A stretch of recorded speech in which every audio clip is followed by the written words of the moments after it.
Once upon a time, in a small village nestled by a vast forest, there lived a skilled hunter named Eric. He was strong and brave, with a heart as steady as the mountain winds, yet there was one thing missing from his life: love.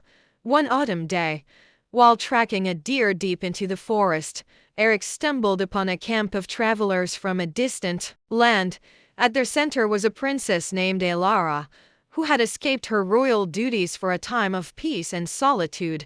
She was kind, with eyes that reflected the colors of the sky, and her voice had the softness of a distant melody. She spoke to Eric not as a servant, but as an equal, and they quickly became friends. Over the days that followed, Eric found himself returning to her camp again and again, captivated not just by her beauty, but by her wisdom and gentle spirit. He taught her how to track animals and navigate the forest, and she shared stories of her faraway kingdom, of its grandeur and troubles. They laughed, they spoke, and in the quiet moments, their hearts began to understand one another without words.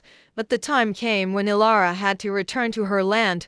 To fulfill her royal duties, she kissed Eric on the cheek, a simple gesture that seemed to carry the weight of an entire future, and promised to remember him always. Eric returned to his village, but his heart was no longer in the forest. He thought of Ilara constantly, the way the sunlight played on her hair, the sound of her laughter, the way she looked at him like he was a part of something bigger. Years passed, and though he hunted for a living and lived a quiet life, Eric could never forget her. The forest no longer felt the same, the mountains no longer seemed as high. He longed to see her again, to know if she too thought of him, but he was a simple man, and she a princess. How could such a love ever be real? One evening, as the moon rose high and silver over the village, Eric set out with nothing but his bow and a heart full of hope. He knew where she lived, knew the way to her kingdom.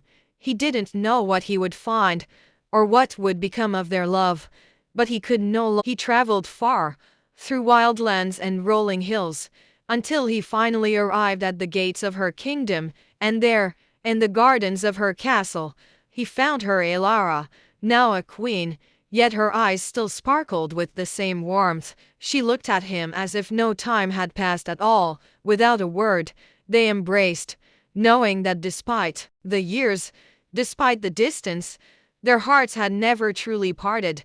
Eric was home, not in the village he had left, but in the place where love had brought him, where it would always bring him back. And so, the hunter who had once sought the creatures of the forest, now found the truest treasure of all, a love that would endure. No matter